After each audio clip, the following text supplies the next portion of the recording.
ජීවිතේ ගොඩාක් වෙහෙසකර කාලයන් තිබුණා. හිතාගන්න බැරි තරම් අපහසුවෙන් වැඩ කරගත්ත දවස් තිබුණා. මීට අවුරුදු 14කට විතර කලින් මතකයක් තමයි අද මමා කැට් ඔයාලට මේ කියන්න යන්නේ. ඒ පැංචා කැට් grade 5 scholarship exam එක කරන කාලේ. ඒ දවස්වල පපා කැට් හිටියේ රට. පොඩි පැටව් දෙන්නෙක් එක්ක ගොඩාක් අපහසුවෙන් තමයි මමා කැට් වැඩ ටික කරගත්තේ.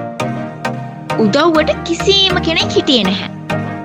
පැංචා grade 5 වල, චුට්ටක් grade 3 වල. පැංචයි චුට්ටයි ගොඩාක් දක්ෂ දරුවෝ දෙන්නේ. ඒත් හැම අම්මා කෙනෙක්ව වගේ මේ දෙන්නට හොඳින් උගන්වන්න මමා කැට් ගොඩාක් මහන්සි වුණා.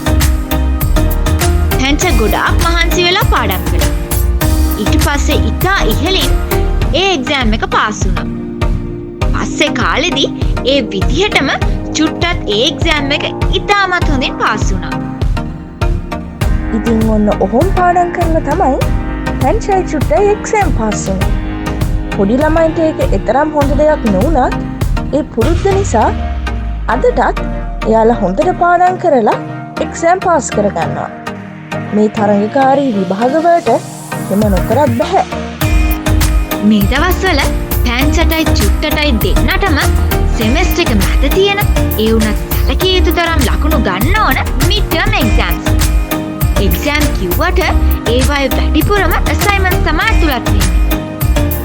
ඒවා වෙන අයගෙන් උදව් අරගෙන කරත් තමන්ම ඩිෆෙන්ස් කරන්න ඕනේ. තමන් කරුණු දැනගෙන ඉන්න ඕනේ. පැංච කරන්නේ මාස්ටර්ස් එකක්නේ. චුට්ටට ඩිග්‍රී එක වුණත් එයාලගේ එක්සෑම් වලට කිසිම සහනයක් නැහැ. එයා ඉන්න රට දන්නවනේ. ඒව තදින් බලනවා. ඉතින් යාළුවනේ, ඔයාලා මමා කැට්ගේ මේ කතාවට ගොඩාක් ආස වුණා නම් මේ වීඩියෝ එකට ලයික් කරලා, ෂෙයා කරලා, සබ්ස්ක්‍රයිබ් කරන්න අමතක කරන්න එපා. ඒ වගේම මතක ඇතුව බෙල් අයිකන් එක ක්ලික් කරගෙන යන්න. එතකොට ඔයාලට අලුතෙන් එන වීඩියෝස් එකක්වත් මිස් වෙන්නේ නැහැ. ඒ වගේම අමතක කරන්නේ නැතුව ඔයාලගේ කමෙන්ට්ස්, සජෙෂන්ස්, ඒ වගේම තවත් මොනවද අලුතෙන් එන්න ඕනේ කියලා හිතන හැම දෙයක්ම පහළ කමෙන්ට් සෙක්ෂන් එකේ ලියාගෙන යන්න. මමා කැට් ගොඩාක් ආසාවෙන් බලාගෙන ඉන්නවා ඔයාලගේ කමෙන්ට්ස් හම්බ වෙනකම්. එහෙනම් අලුත් වීඩියෝ එකකින් හම්බ වෙනකම් අදට ගිහින් එන්නම් යාළුවනේ.